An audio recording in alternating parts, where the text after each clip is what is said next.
بول کے ہم پیرنٹس کے لیے اس چیز کو سنبھالنا بہت مشکل ہو گیا اینڈ آل آف دیٹ. اور میں ایک واٹس ایپ پہ میسج مجھے ملا کہ what will happen to my children when I ڈائی.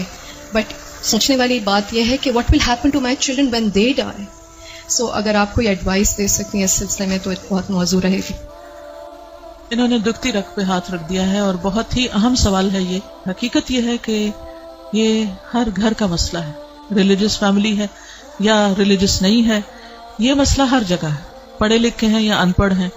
آئندہ جنریشنز بہت بڑے فتنے میں ہیں, فتنہ ہر ہاتھ میں ہے اور وہ بڑھتا ہی چلا جا رہا ہے اور پوری دنیا ان کے سامنے ایکسپوز ہو چکی ہے.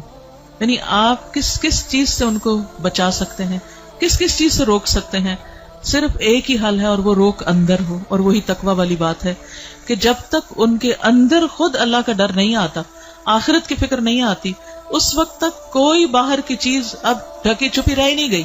آپ سو رہے ہیں, آپ کو نہیں پتا آپ کے بچے اپنی رضائی کے اندر کیا دیکھ رہے ہیں, کیا کر رہے ہیں, کیا سن رہے ہیں, کہ کانوں کے اندر کچھ لگا ہوا ہے, کچھ دیکھ رہے ہیں.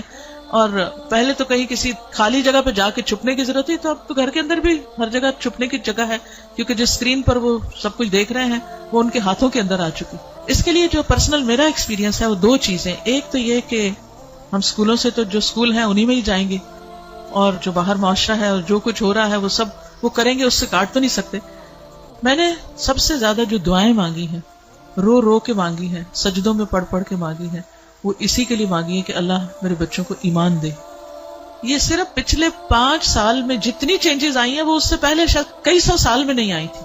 اور پھر دوسرا کیا کیا, یعنی اللہ تعالیٰ سے خود ہی مانگا. دوسرا یہ کہ ہر تھوڑے عرصے کے بعد عمرہ, اللہ کے گھر چلو, کیونکہ اللہ کے گھر کا جو جلال ہے, اور اللہ تعالیٰ اگر انسان کو کہیں سب سے زیادہ محسوس ہو سکتے ہیں تو وہ بہت جگہ ہے. یعنی ہمارے ملک میں, ہمارے گھروں میں, ہمارے ماحول میں وہ فیلنگ نہیں آتی جو وہاں جا کر آتی.